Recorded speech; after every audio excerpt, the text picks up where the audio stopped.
right. Good afternoon, everyone. Good afternoon, Anthony. We are in the afternoon. Holy crap. Hi, everyone. Good afternoon. I want to just remind, I'm Melinda Grimaldi. Nice to see all of you here on Zoom with us today. So just want to remind everybody, there's a Q&A function at the bottom. So if you have questions, we will be monitoring as we go along. We will also be monitoring the chat. So you could add questions there as well. All right. So without further ado, then I'm going to share my screen so we can get cracking. If you already have a question, put it in there and we'll answer it when it comes up timely with the presentation. All right. Oops.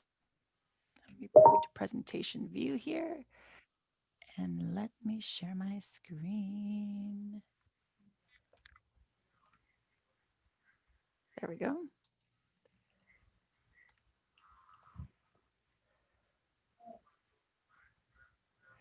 All right, the power of intake.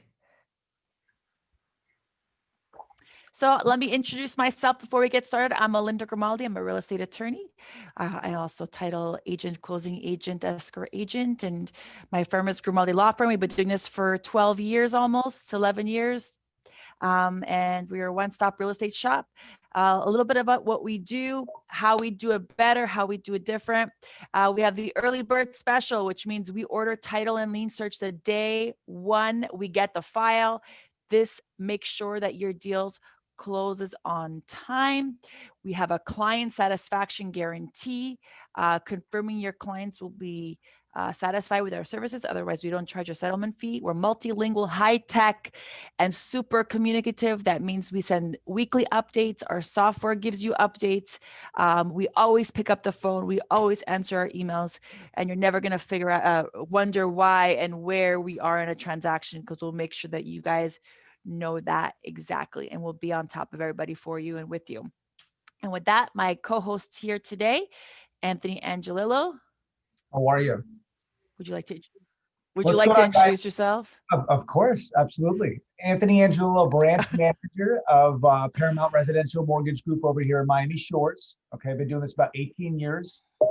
And also CEO and founder of Tag Team Nation, which is an e-commerce clothing apparel line and a automated workflow system marketing company that helps agents close loans. And obviously we specialize, thank you, Melinda, in our roadmap to home ownership. So every single client, no matter if they have bad credit or good credit or money in the bank or messed up income or whatever the case may be, since we're in a wonderful world called real estate, there is always a way to do a loan. I don't want to hear no, I want to know how and when and where, and giving them a bigger picture and a vision. We call it a vision board.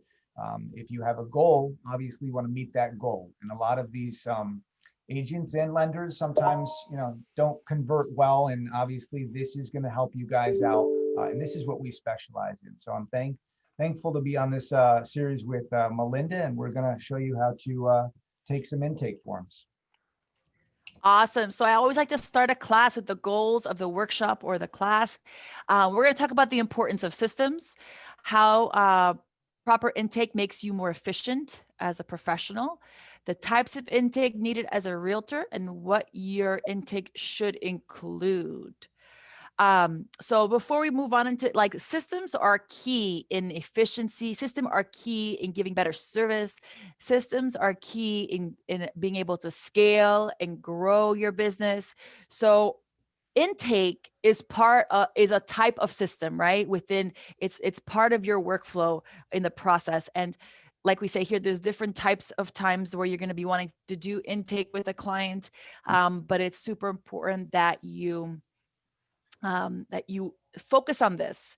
And if you're newer in the game, definitely working on your systems now when you have a little bit of extra time is the time to do it. And And then as you grow, your systems will need to grow with you, and you'll need to update them and change and allow for other people, right, Anthony? Like, I see you nodding your head. We are constantly updating our systems to be able to be tweaked to grow with our growing companies. So I love systems. I'm a geek over systems, and that's how I'm able to scale my business. So I always take a lot of time and effort in building them out. Intake is the form of gathering information to complete something, right? So it's making sure you ask for the right information. Let's go into the next. The intake, I saw this and I thought it was so on point, so I wanted to share. The intake process is a critical component of building relationships. How customers and clients feel when they are first enter into a relationship with a business matters. And how a business organizes and manages their client communications is hugely imperative to how well they are able to deliver on expectations. So collecting the right information up front, knowing how clients like to communicate, and being able to keep record of what information you have in an organized fashion is critical for understanding that. So for giving better customer service. So I'll never forget. And sometimes it happens because we're human. Like we ask information that was already provided or that was discussed. There's nothing more frustrating, right, for a client when they have to give the same information 2-3 times. I know I hear that complaint all the time with different lenders. Like, I already gave them this like 5 times. Why do they keep asking for it? You know, that's just one example, not specifically to Anthony, but just in general. So it's same thing. Like, I already gave you this person's information. Why are you asking for me again? It's just being able to document, get all the information up front, and then storing it in a way that you can share the information and reflect back on it. Another thing I found here was it sets the tone of the relationship and gives them feeling of safety and security. They'll trust you more from the outset. If you're asking and you have an organized fashion of starting the working relationship with the client, they're gonna, wow, this person has their you know what together, right? They're organized. They have their processes, and so not only is it a good thing to do as a business owner to be more efficient, but it also portrays that you have your things together and you're organized and you're professional. It serves as a tactical and strategic perspective to help the parties learn about each other, right? Because in the beginning, it's a relationship. You got to learn about your client. They're going to learn about you, especially in the sales process when you're just getting started to getting to know the person. And then as you go through, you're going to need to know more and more about them to be able to find them a house or sell their house and to be able to get them to the closing table, right? So it's super important that we focus on these things. And that's why we have the class today. Designing the right intake process is not simple, and it usually takes testing and iterations to work out the kinks, right? So I'll tell you, I've had my practice for 11 years now, going on 12, I think. I lost count after 10. And basically, we've been tweaking our intake process, and you learn something. Man, I should have asked this question up front. Why didn't I do it? Let's put it on our form now. Let's put it in our process. So you're constantly adding and tweaking. And so as you go along, we're going to give you guys a baseline to start, but then if you have different niches or different things that you do, or different personalities, even different preferences for yourself, you're going to adjust them, but we're going to give you a good base here today.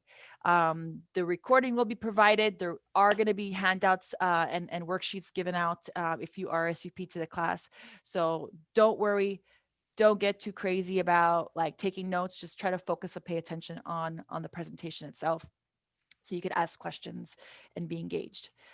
Okay, so the first step, right? The first step of the process with a client is actually getting them to hire you, right? So this is Anthony's specialty. Sales is his thing.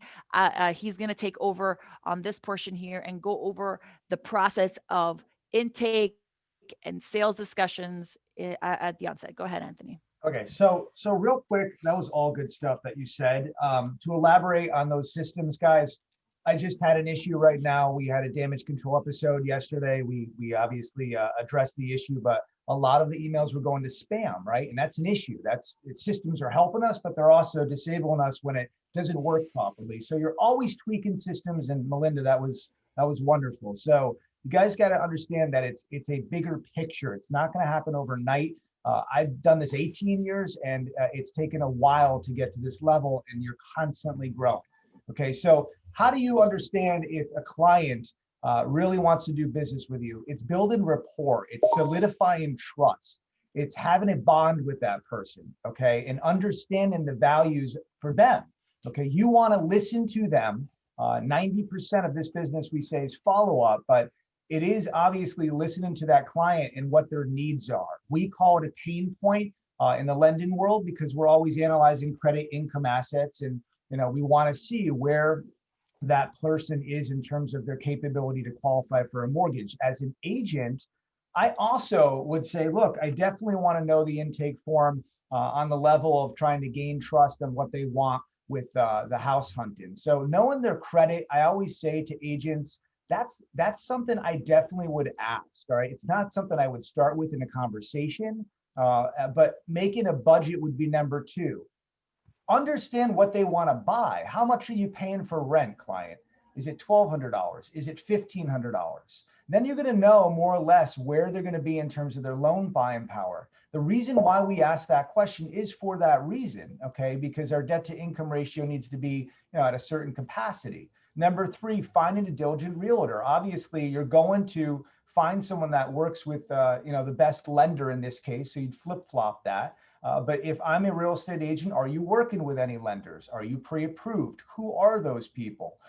Have you gotten a loan estimate? Did they break down the numbers for you? Did they really understand your concerns? While you said that you're renting for $1,800, you don't want to be above $2,000.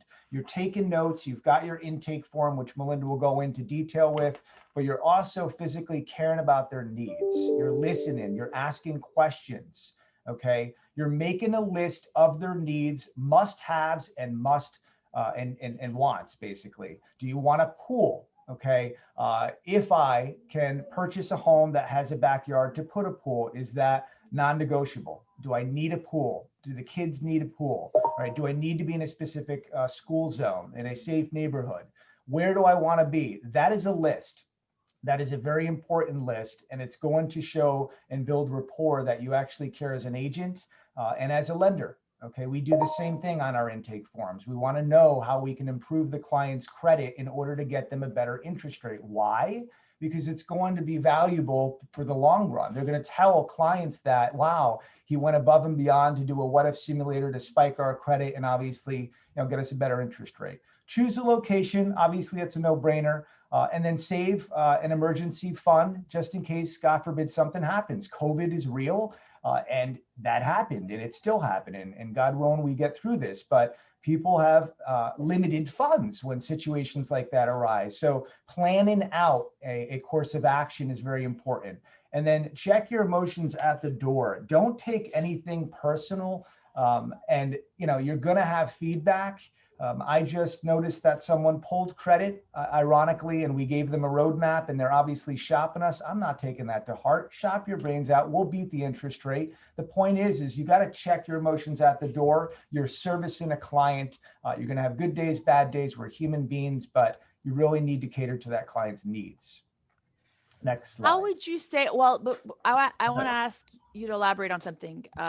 You said finding a pain point. I think in sales, we all are, no matter what you do for a living, we're all trying to, we're selling someone, the client, the potential client, their future, right? It's like, what is the challenge that we're helping them overcome to get to the next stage? So the pain point is to find that is the thing that we need to figure out to be able to help them overcome that, because sometimes they don't even realize it themselves what their pain points are.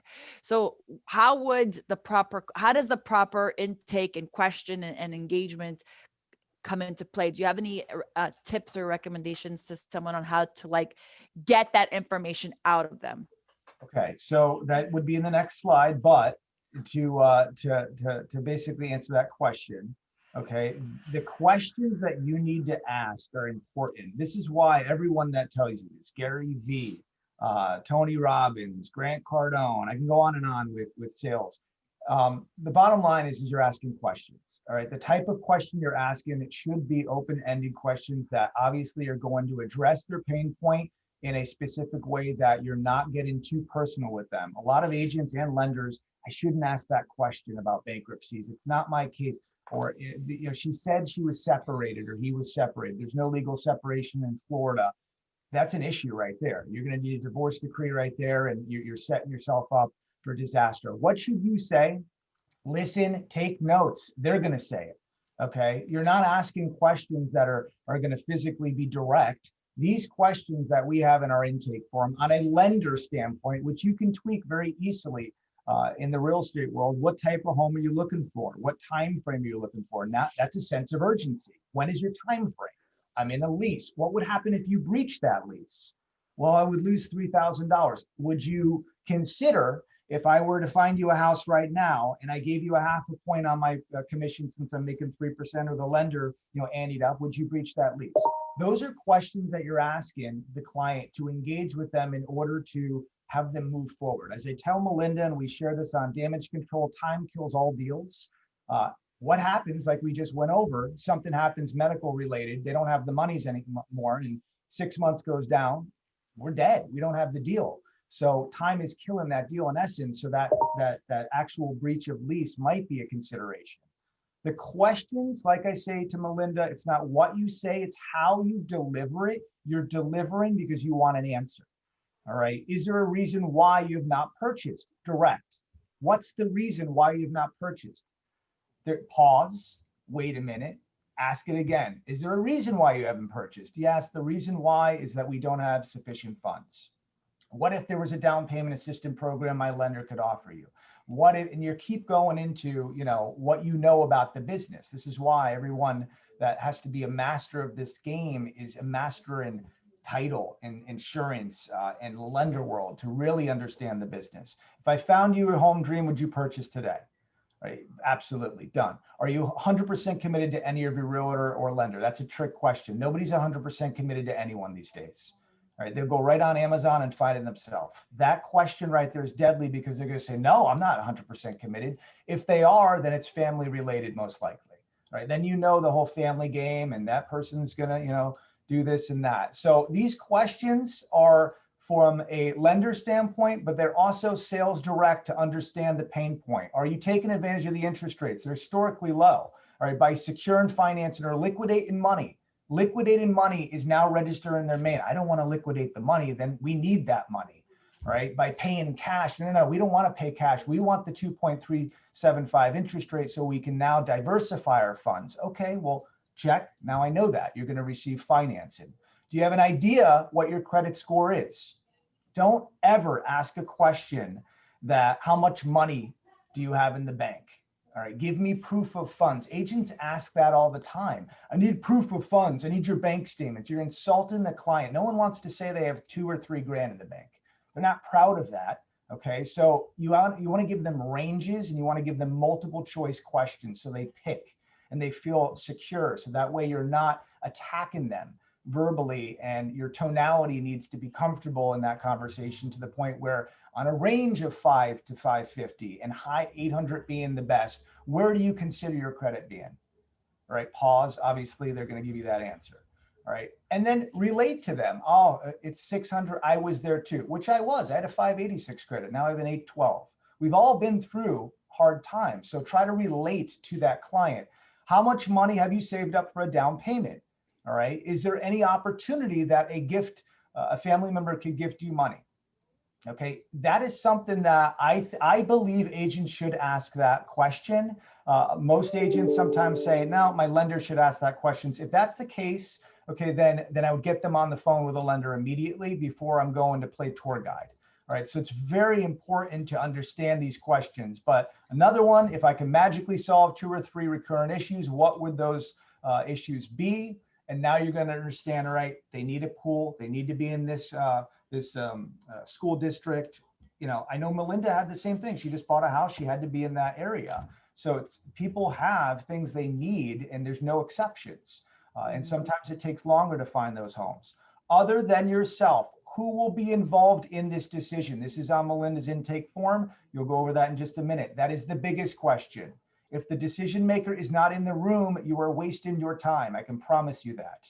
All right. Not to be direct, but you're not getting anywhere. To try to have that person reiterate the 45-minute conversation you had, it's a recipe for disaster. You want to make sure that everyone's on the same page, put them on a Zoom meeting, meet them at a Starbucks or in your office, but make sure that influencer, that loved one, the dad, the mom, helping the millennial out on a gift, is there in the room to answer questions and concerns. That's very, very important. If there's not a decision maker there, when is a better time that your husband or wife will be available? I'd like to make sure that everybody's on the same page, because I'm respecting both parties' job. Oh, she does everything. She's going to do the numbers. I get that, but I still want to reiterate everything from her. Okay. If I can accomplish half of what I stated, would you allow us to pre-approve you completely, completed today? Or if in this case, I would say, if I can accomplish half of what I stated, would you allow me to, show you homes today? Or would you allow me to execute a contract right now? We saw A, B, C, and D. Have you seen enough to make a decision right now? Pause and listen to them. I'm free to take an application at 4 to 6. So in this case, I put this on here, and obviously this is loan related. An intake form, building trust, solidifying bond is the beginning. It's like the incubation process at that point. Give them 2 time frames. I can meet you in my office or at your house, wherever the case may be, at 4 or 6. Please pick a time that works for you. All right. And then would there be any reason you would not be able to make this time? Now you're going to give them accountability. And then you're going to set up that consultation for that intake form, either a face-to-face meeting, which Zillow recommends, obviously, if you guys are buying Zillow leads. But during COVID right now, no one's really meeting face-to-face. So possible Zoom meeting would be ideal in this situation. Okay. All right. Let's keep it moving. So sometimes, depending on how hot the client is, you might be doing all these conversations at once, or they might be split up into pieces, right? Because if you're doing cold leads versus if it's a referral, it's gonna be a little different. So I would say in my intake form, when I first get on the phone with someone, we have a set of questions. We always ask, how did you hear about our firm, or who referred you? How did you get my number, type of thing? Because you want to know, are they off the street? Did they find you online? Or is it from social media? Because it's important to track that for the business stats of where things are coming from. But then you'll also know what level, from 1 to 10, are they a hot lead? Are they a cold lead? Are they somewhere in between?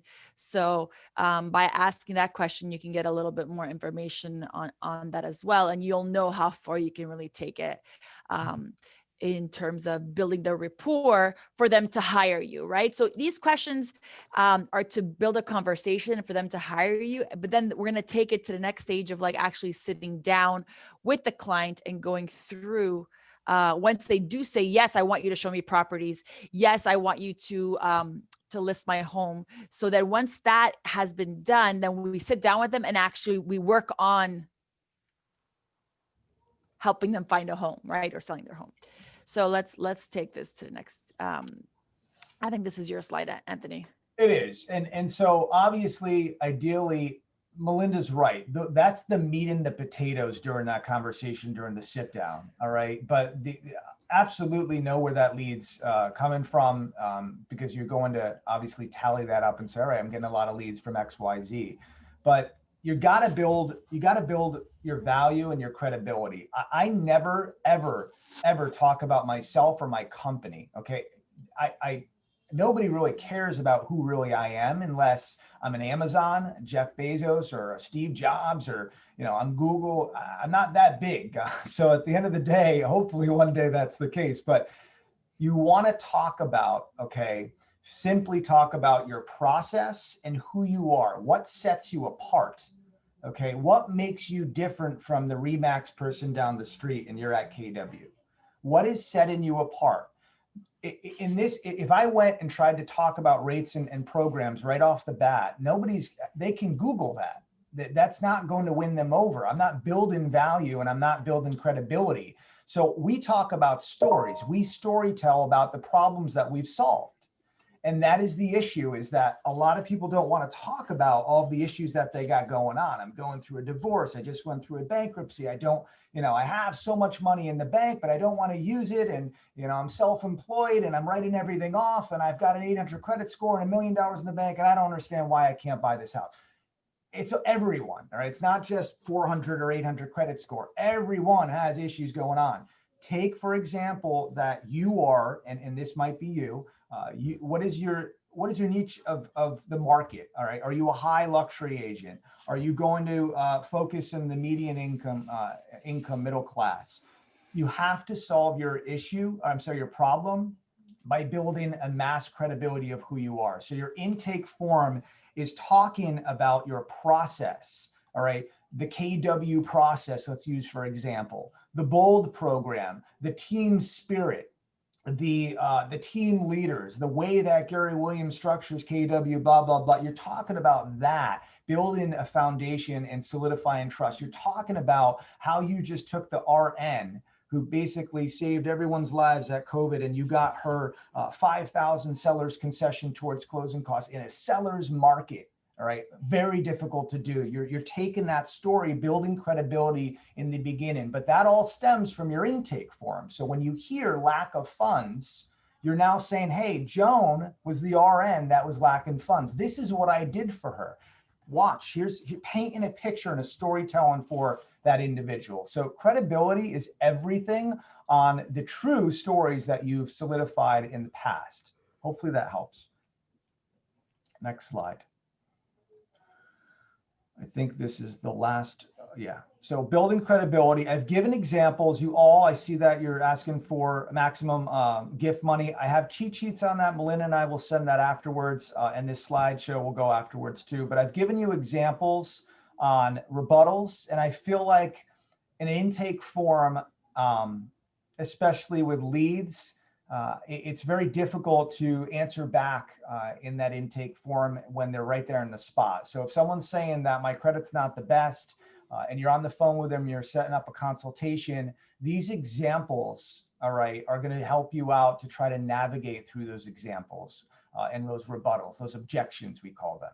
And I really think that if any real estate agent wants to get really, really amazing at this business, it's dealing with the objections and the hardships on that intake form, and basically painting that picture and building that credibility up front, and validating the myths of this business and the stereotyping of what went wrong on the 11th hour. There's always a reason for it. It's not just something that miraculously happened. So these examples we have given to you to actually navigate.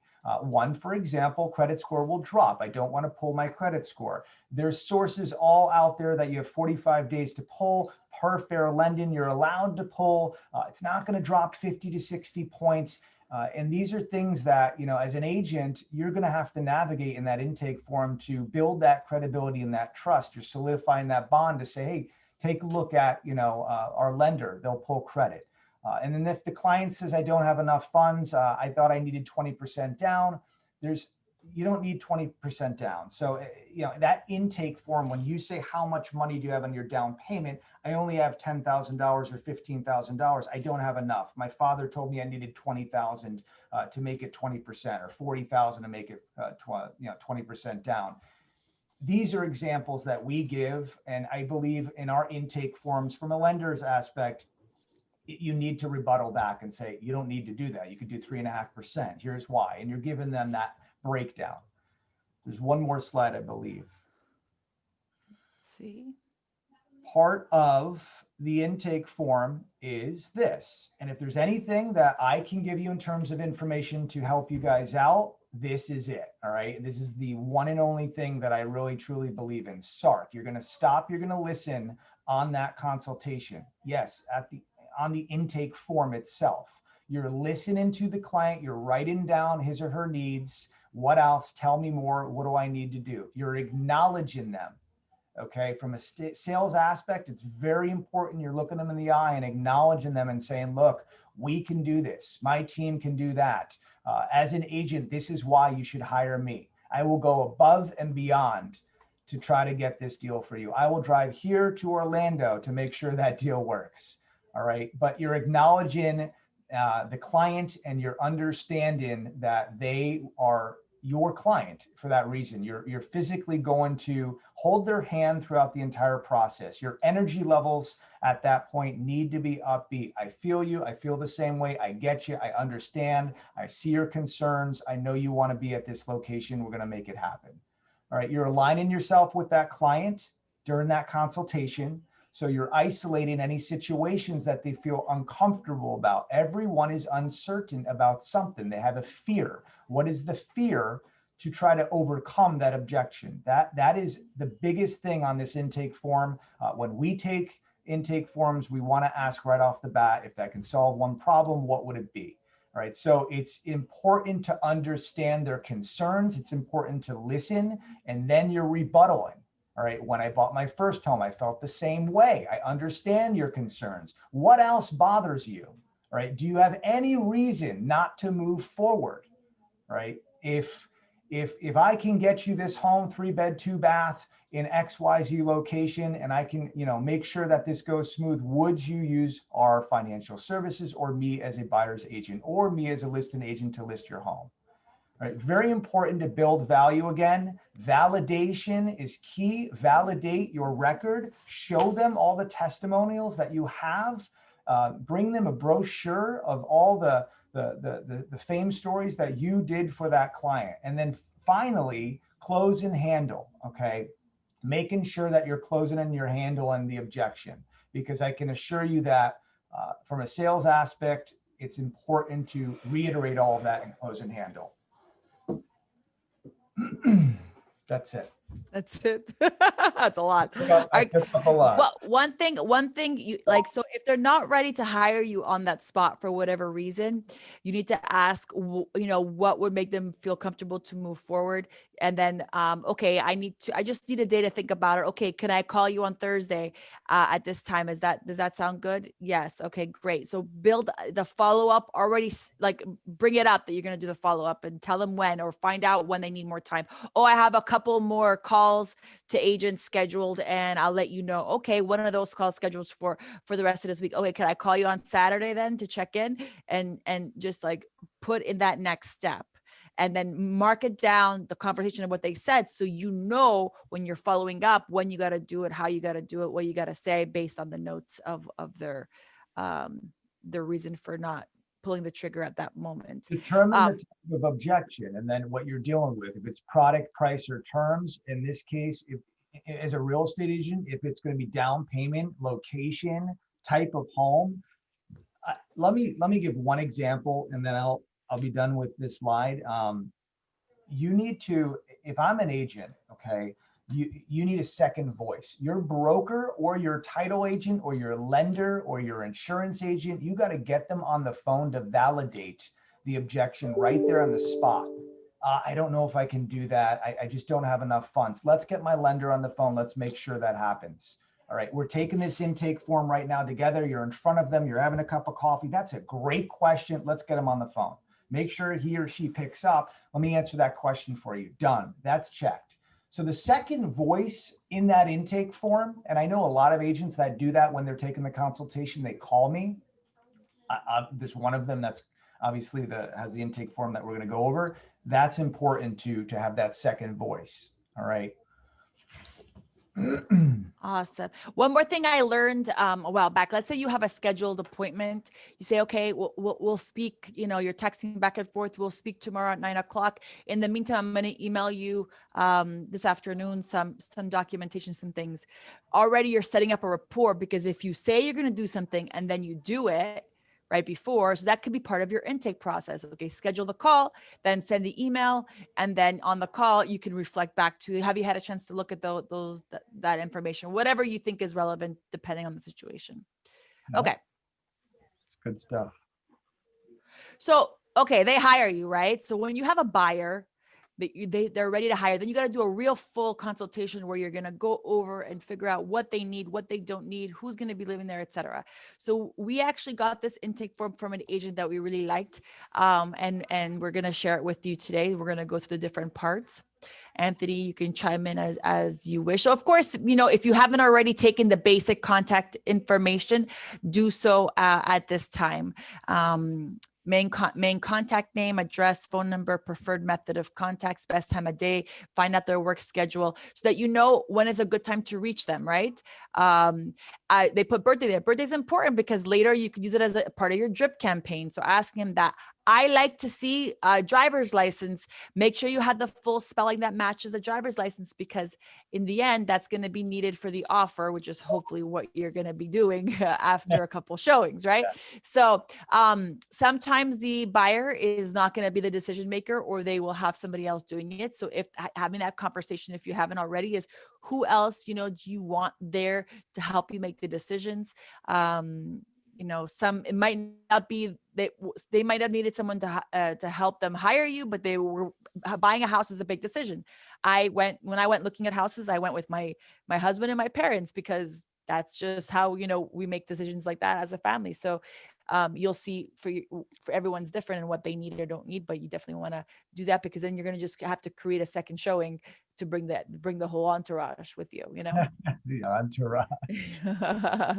I even brought my kids. I wanted to see their reaction, my 5-year-old, and see, like, I definitely knew, oh my God, they're running up and down the stairs. I'm definitely not doing 2 stories, because this is going to kill me, like chasing after them and like getting worried they're going to fall on the stairs, especially the 2-year-old. So I realized I didn't want to do that. So by having the whole entourage there, it definitely helps. And you'll know, what they want, what they don't want. One question I love to see is, what is prompting you on your move? I think that's in the next, or decision maker. We spoke about decision maker already, right? So if there's additional people, so if you're sending listings or things that you want to show, which emails you want them to go to, this is the perfect place to get that information. Preferred contact method, we always talked about that. And then, okay, who else will be living in the home? Super important, right? You need to know the dynamics. You need to know what type of home, what the size, location. Sometimes there's restrictions in certain areas of who can live there or who could not live there. Pets, super important question. Some buildings don't allow pets, right? Or they allow only with a note. So you have to have those conversations. And very important. Oops. What prompted you in your move? This is like an amazing question, because you get to find out a lot of things just from that. Because we wanted to be in a better school zone. Oh, I'm pregnant, or whatever. Like, there's so many different things. Or I need to downsize. It was too expensive for me. I want more space. I need a home office. All these different things are reasons for that. For reasons that could help you find them a place that's going to match what they need and get to the point quicker, right? Are you already committed to another realtor? Now, as a buyer's agent, you have to be careful, because I'm not seeing many agents use the buyer's agreements, right? I don't know. Does anyone here that's on, if you want to put in the chat, if you use these buyer's agreements, but I see that mostly agents are just going out there. So you want to know if there's a buyer's agreement. If signed by anybody else, you want to just get that information, because you'll be able to tell if you're face to face and you ask them, are you committed to anybody else? Because you don't want to show them around and then they end up buying with somebody else, right? That's like the worst thing. I think the worst feeling for an agent is like, you spend all this time and energy and then they buy with somebody else. So it's a good conversation to have, and it might unlayer, or that might be a good time to throw in a buyer's agreement, because why not? So then let's go into the type of property, right? Your home style, city, general location, single family home, townhome, condo. Are you open to renovations or not, right? Anything that you love about your current home, or vice versa, right? What is making you want to leave your current home? Garage, parking needs, maintenance, HOA, budget. Like, for example, think about some people who have like the work trucks. Certain neighborhoods, you can't park that in your home, depending on that work truck and if it has like those stickers and things like that. So understanding those needs is super important, because there's nothing worse than them finding out after closing that they can't even park their truck there. Maintenance, HOA, budget, schools, yard, water view, pool. I know for myself, pool was non-negotiable. I must have a pool already. I rather take renovations than have to build a pool, because for me, I just don't have that ability. I not that I don't have the ability. I didn't want to have to like wait to get, because we're always going to do renovations. We're like, by the time you get a pool in, like, it's just one of those things. And I just really wanted a pool. Comfortable price point, right? Anything I miss, because there's always a catch-all. 5 must-haves or non-negotiables, right? I like how she uses this, because Kishana's buyer consultation form. She goes, what are your 5 non-negotiables? And then when sometimes clients will start going off and getting all crazy on you during your showings, or you're on your like 20th showing, like, why don't we go back? You mentioned these are your 5 non-negotiables. This house matches that. So what, you know what I mean? And do we have to change what those non-negotiables are? Okay. And then talking about pre-approvals and lenders. This is before. Anthony, why don't you chime in over here? So, I mean, the non-negotiables, let me go back to that. That is what I just went over as well. And you need to set boundaries, and you also need to hear them out. And the reason why that question is so deadly is because you can go back, like Melinda said, and Kishana does all the time, and say, well, you did tell me you needed this square footage and XYZ. Here's the home. It's still on the market. All right. But that is also going to put them in a position where they're not teetering back and forth. I see a lot of clients that go back and forth through lender to lender to lender. And I always say that's information indigestion. It's too much information. And the problem with that is, now they're getting so much information that they're inundated with information and they don't make a move. Having a client not get pre-approved, that is detrimental to your business. In fact, I humbly declined a loan right now that I pre-approved, and I know it's going to flop based on the MI, and it's new construction that is going in. And I said, look, I'm not going to put your hard work and money on the line and have an appraisal and an inspection go sour, and now you're out money. And then our brand name and your name now gets dragged through the mud because she's not listening, God bless her, to where we need to be, right? So, it's 18 years of knowing what to do, right? And some people will listen, some people will not listen, lead the horse to water, and they, if they drink it, they drink it. But if they're not pre-approved, you should not be showing them a home. Now, there's so much contradictory of this saying, I don't know, we got to show them something. Sometimes we'll meet them. If they're pre-approved with Quicken or this place or that place, we can, make sure that they use us. You're spinning your wheels and you have no control over the situation. The whole concept of this intake form is having control, so that way you're controlling your commission.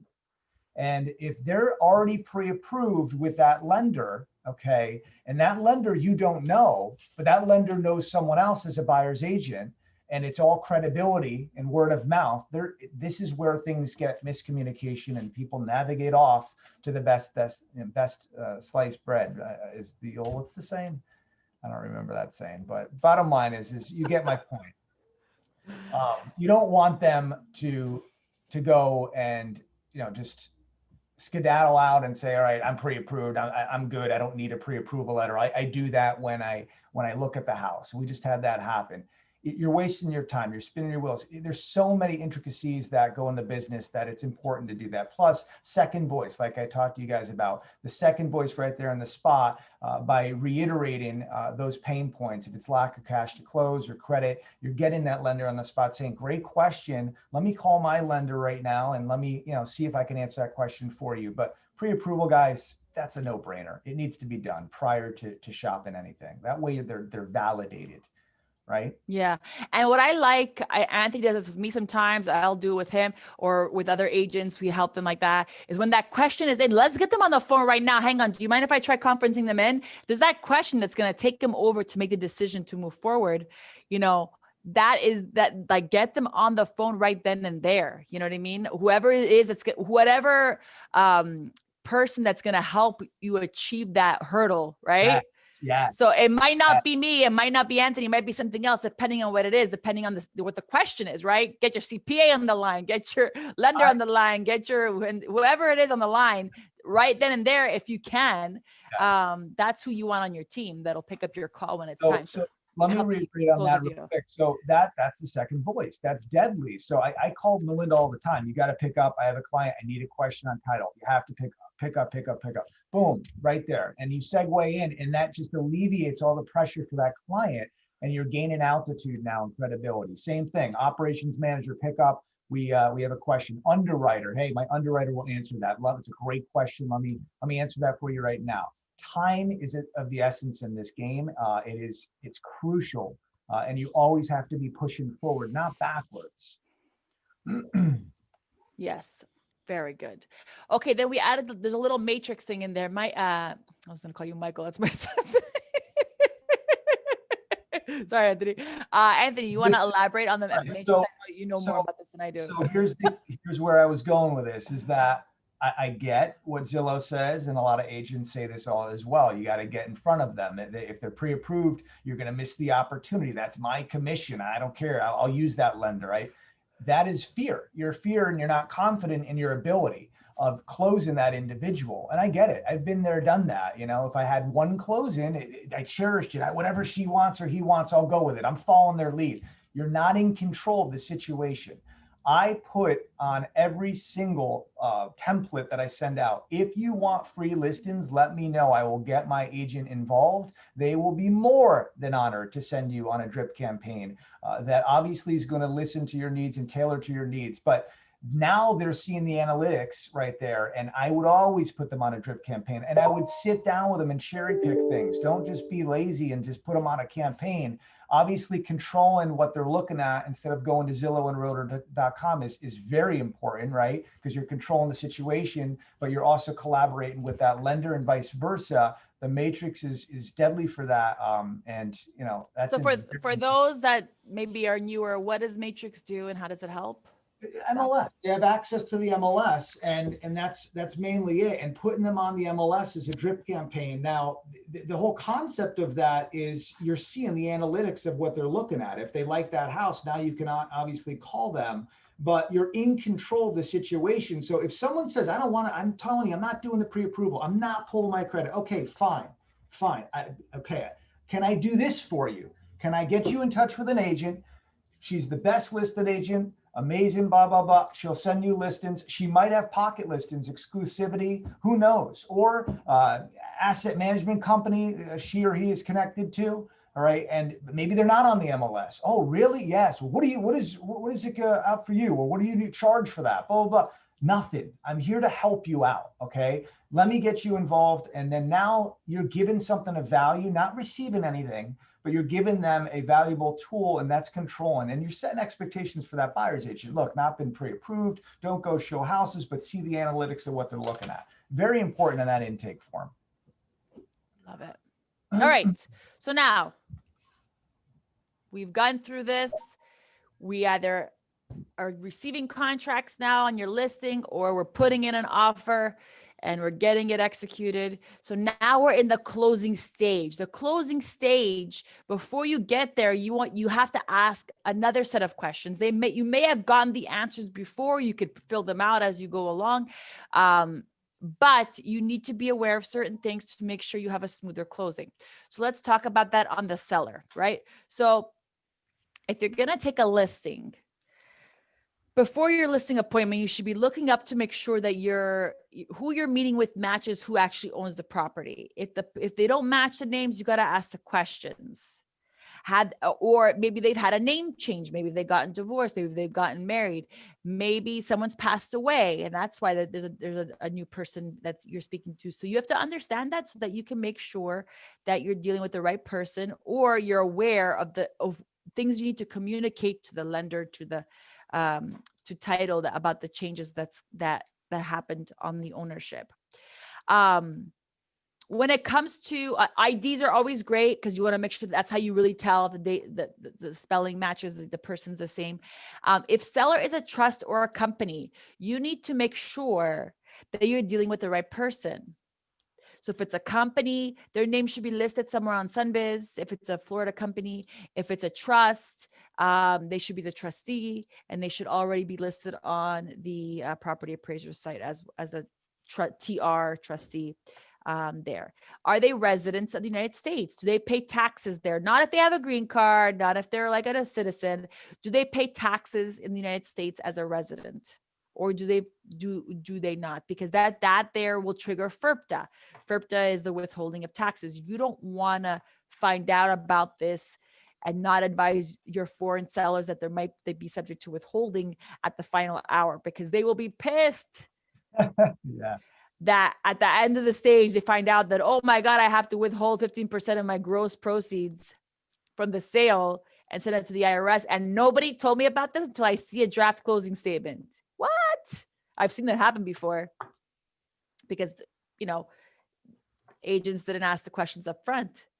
They might have changed what they wanted to sell it at or not. I see a question here. If the property is owned in an LLC, should you also ask for the operating agreement to make sure who's authorized to make decisions and sign? So let's say you have a managing member, one managing member on Sunbiz. Likely they're the only owners. Definitely ask the questions. If you see everybody who's listed as a member on Sunbiz is the people who you're meeting, yes, then you're okay. Eventually, I know I need to see the operating agreement. Some companies don't have an operating agreement. It's a good question to ask. And so you could see on who's responsible for making the decisions. Generally, the managers, or if it's manager managed, or members, if it's member managed, are the ones who are going to make the decisions. They should be listed. They might not always be listed. So the operating agreement is the backup, but they don't always exist. So good question. Great question. When in doubt, do it yourself. Ask that question or answer that question. Okay, so the next question, is it a primary residence? That ties into the marital status, right? So if you're married and you're selling your house and your spouse is not there with you and the spouse is not there on the I just see a follow-up question. So let me hold before I move on to the next topic. I asked because I'm listed as a manager, but I'm not the owner and have an operating agreement with the owners. Correct. You're the manager but the members, the operating agreement might say otherwise. So every company is structured on an LLC a little differently. You can presume the president has authority on a corporation. If it's someone other than the president, then you would need a resolution. That's for a corporation. For an LLC, depending on how it's structured, if you're not sure, ask if there's an operating agreement. Okay. Okay. So back to marital status. We spoke. If you're sitting down with someone, okay, so Florida has homestead, so I gotta ask, are you married? They're going to say yes or no. That's exactly how you could say it. You don't have to, if you're afraid to sound nosy or something, you could just ask. Florida has homestead protection. So are you married? Because if you are, the spouse, and since this is your primary residence, your spouse will need to sign off on the deed. Yeah, but they're not the owner. Doesn't matter. Oh, I bought it before I was married. Doesn't matter. They're going to have to sign off. So it's an important question to ask. They may not need to sign the listing agreement, but they sure will need to sign the deed and approve the sale. So you want to make sure you have buy-in from that seller, a seller's spouse, as soon as possible. I switched the screens too fast. You were going to answer a question, Anthony? So I would actually add, are you married, unmarried, or separated? And the concept is, if they say separated, there's no legal separation in the state of Florida, but there might be in other states. And if because people sometimes fib and they're married, but they're not married, and they're going to get a divorce, and they just don't want to go down that road. So they're not going to tell you really the truth. So that's why we ask those three questions. But yep, maybe it's best just to say, are you married or unmarried? No. Depends. If you see a hesitation, ask a follow-up. Yeah. Will you be attending closing? So if you're already under contract, or do you have any travel plans in the coming future? Now, not as much nowadays, but you want to know that, because the sellers must notarize their documents. So you want to make sure that they have the ability to do that. There are electronic forms nowadays to allow for remote online notarization, but they must be citizens to make that happen. Do you have a mortgage or an equity line? Yes, no. It's an important question because they're likely going to want an estimate net sheet. There's a lot of great programs out there. I have one myself on how to calculate net sheets for sellers. You want to, if you don't have one, please let me know, and I'm happy to share that with you. But it's important to know the amount and that it exists, because it's an extra layer of a task that needs to be done to accomplish and clear title. If you don't already know, part of the association, if there's an association or not in that neighborhood, if there is, get the contact information. If it's a condo, get the budget. Oh, this is a whole other, I know if you've come to any of our damage control shows, or if you've heard us teach, we always go on a rant when we talk about condos, because at the end of the day, if it's your listing and it's a condo, you need to know the budget. You need to know what the budget is. Anthony, what's the other thing you need? Budget,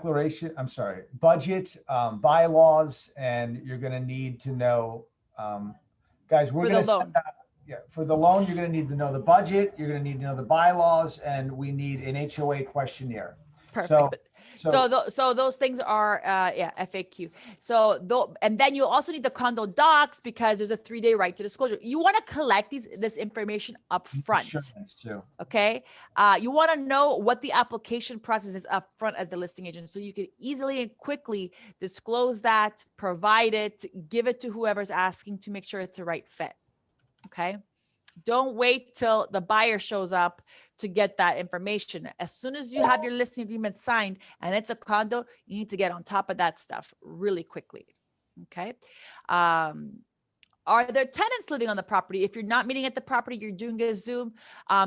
Does the lease expire? Do they plan on staying after closing? These are important information that you need to know up front, because you need to disclose it on the MLS and have a buyer agree to having them there. Question on condo docs.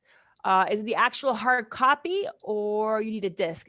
As long as you have it and the buyer signs off on that receipt, that's all you need. So CD is fine, email is fine, paper, whatever gets the job accomplished of getting that receipt signed. If there is a tenant, get a copy of the lease, contact information of the tenant, not to use right away, but moving forward, you will need to help coordinate a tenant estoppel. Since you acquired, now this is how I would say it. So there's a few things that might trigger issues in title or otherwise, that the sooner we know about, the better it is. So I'm going to ask you a bunch of questions. If any of these apply, let me know, so that we can get you ready and settled and be able to move. A recent divorce, separation, or marriage, death of a person with interest in the property, bankruptcy, tax lien, judgments, improvements by a contractor in the recent months, any unrecorded mortgages, contracts, leases about the property itself. Do you know of any open or expired permits on the property? Is there any known code violations, liens, or foreclosures that you have? And do you plan to use a power of attorney at closing? Any of these questions here, you can just knock them out. 1, 2, 3, 4. 5, 6, 7, 8. And then this way, yes or no. Not that these things won't apply. They might say no and then forgot, or not even realize that they have problems, right? But at least you get the conversations going. All right, so that's the seller intake sheet. That's what we do. That's not all we do. We ask for more, but this is what I picked out where you guys should be asking about if it's your listing, and you're going to be starting to spend money on pictures and staging or whatever you might be starting to do, and lots of energy. Before you do that, ask the right questions. Make sure you're the right person signing your agreement. Okay, now we move on to the buyer. Same thing with the confirm spelling with the copy of the ID. I need a copy of your ID on file. The lender is going to need it. The association might need it, depending. But this way, we make sure that that it is exactly as needs to be written on the contract, because the ID needs to match the loan app, needs to match the contract. They have to be all the same. Otherwise, we're going to be changing things around last minute, and sometimes last minute changes can get ugly and delay things. So we don't want that. How do you like to be contacted? Of course, always important. Marital status for the buyer as well. Why? If someone is married and I'm just going to buy, under my name. That's fine. Are you married? Yes. Okay, your spouse is going to have to sign off on that mortgage. Why? Because Florida Homestead requires the mortgages to be approved by the spouse if it's going to be your primary residence. So it's super important that you understand that, and that that you ask that information up front. Who's going to go on the contract? Whoever is going to be on title. So you see here, name of buyers that will be on title. Doesn't matter if only one's going to be on the loan. Whoever is going to be on title is who we need to know. So if it's just husband's going to be on credit, is only his credit being pulled for the loan, but wife's going to be on title. You're going to need an addendum. You're going to need changes. And sometimes it's last minute. Depending on the conversations, we'll find out, oh no, I want my spouse to be on title. Oh, well, it's kind of too late. We just closed. Can't start changing all that last minute. Okay. And then it's going to cost money to add them later. All right. Will the subject property be your homestead? Do you expect settlement proceeds to come from a mortgage? If yes, who's your contact? If they, have you sat down, yes or no? Do you want a second opinion? It's always good. So how I do it, if it's coming from, if they're using a lender I don't know, someone I don't know, I'm like, do you want a second opinion? Because I want to try to bring in my team. This way I know it works good, right? It's always good to shop around. Do you want a second opinion? In this way I can recommend, the people that I work with, Anthony, etc. So it's a good way to bring it in, to have it without being pushy. Everybody wants a second opinion. It's very rare that someone will say, no, I don't want a second opinion. Okay. And then especially, if you see that they're giving you the name of a bank, okay. Have you sat down with them already? Yes, no, whatever they say. Have they run your credit already? Likely they haven't at this point, I guarantee you. And why did you choose this lender? Oh, because I already banked there, so it's going to be easier. You could clarify that right off the bat. That's an inaccurate statement. If it's a condo, it's going to be very hard to close that loan, and it's going to cause a lot longer, especially on a condo, because they don't understand that Florida doesn't have much reserves, and they don't understand the extra rules here and the type of properties we have here. So I would suggest, taking, sitting down with a local lender as well to get a second opinion, because they'll be better able to serve you and be more competitive in their rates, being that they're local here and know the climate. Someone's asking if they could show pages. You're going to get copies of all this, guys, so don't worry about taking notes or anything like that. Do you expect that part of the proceeds of your settlement will come from the sale of a house? Super important. You need to build in those contingencies into the contract if that's the case, because it ain't over till it's over. Right? And if you extend one, you got to extend the other. So make sure that you guys ask those right questions, because even though you might not have that listing, you don't know, because it might be a house from another state. It might be another part of the state, another state altogether. So important question to ask. We just had that actually, and it was Kashana and I actually, ironically. And so we're sending now, because it hit their bank yesterday, we're sending now proof of funds that it cleared to that listing agent, just to show credibility and say, look, it's legit. I think your ears are ringing. Hey, Kashana, we should just live on Facebook. So yeah, that's so funny. I'm gonna have to call her back, obviously. So that's pretty much the buyer intake sheet. Any questions on the buyer intake sheet so far? You guys lost my sound. Can you hear me okay? Awesome. I can hear you loud and clear. Let me answer one question. I don't think there's any other questions, but there is one. How do you know if property is FHA approved? If they're doing conforming loans in there, conventional, all right, and there's liquidity in that, reserve budget, and it's 51% owner occupied, and obviously doesn't have less than 10% delinquencies, then more than likely you can do a spot unit approval, which FHA will approve. However, we have a cheat sheet, condo cheat sheet, which we'll be sending out. We have the formula of how to calculate reserves. I think every agent should learn that. I really do, to become a master of your craft. We have a gift cheat sheet that was mentioned that we'll send out. We have the net sheet calculator that Melinda will send out, and the condo approved sheet that has a massive amount of complexes that are approved, rejected, or pending. We will send that out as well to help you guys out. Very important information because it's going to make you better as an agent. Excellent, And excellent. Melinda. Yes. So I think if you have a condo and it's your listing, I definitely would have a conversation with your lending partners to be able to say, can you, if you know, even if you're not sure, even if you are sure, like how does this look like to you, you know, and then, you know, if sometimes, you know, buyers agents don't necessarily have anyone that they could rely on. So you could always recommend, my lender already looked at the budget if you want a second opinion on this building, and you can share that information. And then at least you know who you're working with. Okay. So we do have, as we start wrapping up here, the intake forms that we went over will be provided. So if you RSVP'd, you will be sent these forms, these templates, so that you can incorporate them into your own system. Okay. So it's a beautiful thing to create your own system. Would you please put your contact? Yeah, we'll share the contact information now, actually.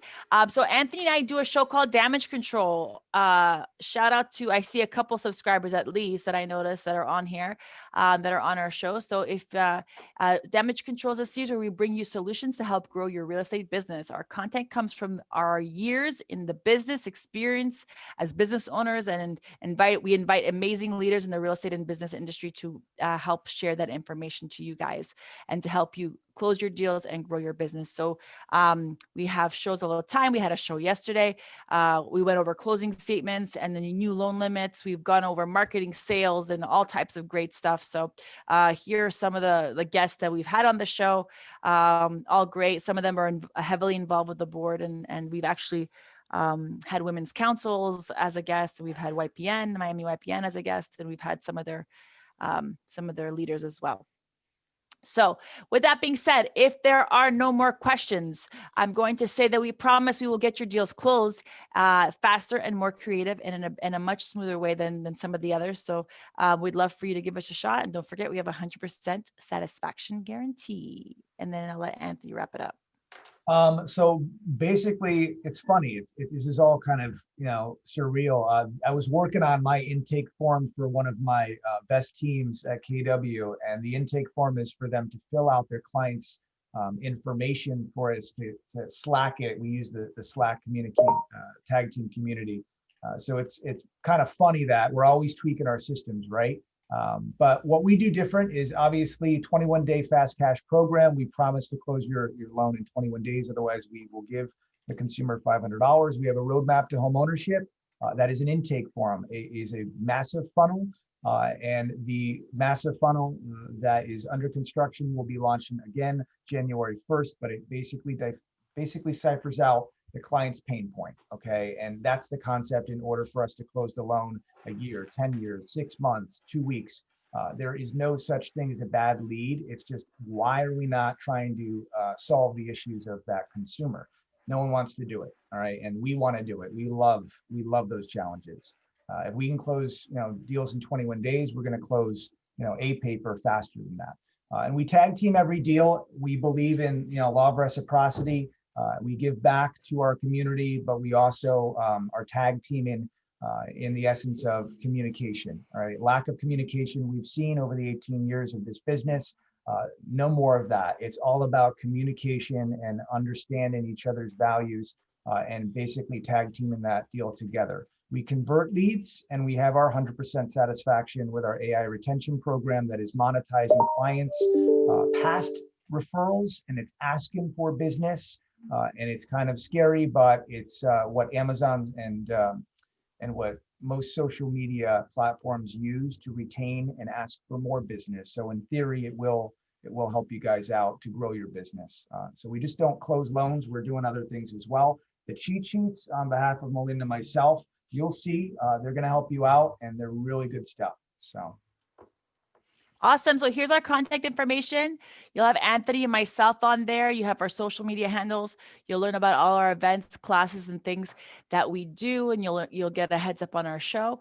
Anthony, why don't you put in the channel how they can subscribe to Damage Control? If you're a subscriber, you also get extra little treats that we build out for you guys, as well as an email about the topics and access to the replays of our show if you can't come live.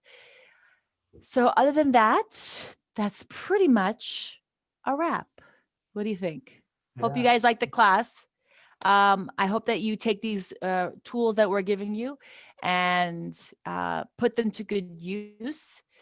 These classes are great, but if you don't implement the things you learn, it really was Yeah. a waste of an hour.